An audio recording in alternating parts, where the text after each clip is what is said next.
Court ने नवंबर 2016 में हुई नोटबंदी के फैसले को सही ठहराते हुए इसके खिलाफ दायर की गई 58 याचिकाएं खारिज कर दी।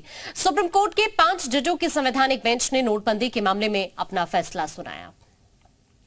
4:1 के बहुमत के साथ नोटबंदी के केंद्र सरकार के फैसले के पक्ष में गया। बेंच ने कहा कि आर्थिक फैसलों को बदला नहीं जा सकता। सुप्रीम कोर्ट ने माना कि 8 नवंबर 2016 को लिया गया नोटबंदी का केंद्र सरकार का फैसला सही था।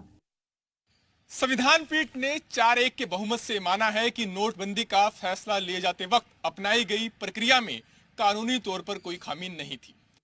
5 जजों की संवैधानिक बेंच में शामिल justice Abdul Nazeer, justice BR गवाई, जस्टिस AS बोपन्ना और जस्टिस B रामासुब्रमण्यन ने केंद्र सरकार के फैसले को वैध ठहराया, जबकि जस्टिस BV नगरत्ना की राय बाकी जजों से अलग रही। नोटबंदी पर सुप्रीम कोर्ट का फैसला आते ही इस मामले पर सियासी बयानबाजी भी शुरू हो गई है, जिसके बाद बीजेपी और विपक्षी दलों ने एक दूसरे पर जमकर वार पलटवार किए, जिसकी शुरुआत कांग्रेस अध्यक्ष मल्लिकार्जुन खड़गे ने एक ट्वीट के जरिए की। उन्होंने लिखा कि मोदी सरकार द्वारा लागू नोटबंदी का परिणाम 120 लोगों की जानें गई, करोड़ों लोगों का रोजगार छीना, असंगठित क्षेत्र तबाह हुआ, काला धन नहीं कम हुआ, नकली नोट बढ़े।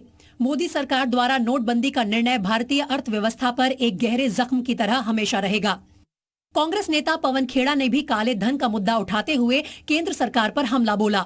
बीजेपी की आदत है अतिशयोक्ति करना और झूठ बोलना। यहाँ तो कोरा झूठ बोल रहे हैं, क्योंकि जो माननीय सर्वोच्च न्यायालय ने कहा है वो सिर्फ नोटबंदी की प्रक्रिया को लेकर अपना निर्णय सुनाया है, नोटबंदी को लेकर नहीं, उसके परिणामों को लेकर नहीं, उसके द्वारा जो उसका जो प्रभाव पड़ा है उसको लेकर नहीं।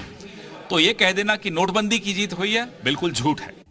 बीजेपी ने कांग्रेस पर पलटवार करते हुए कहा कि नोटबंदी के बारे में दुष्प्रचार करने के लिए राहुल गांधी देश से माफी मांगे। आपने देश भर में जो कैंपेन किया नोटबंदी के खिलाफ, आप सॉरी बोलेंगे जब सुप्रीम कोर्ट ने इसको सही माना?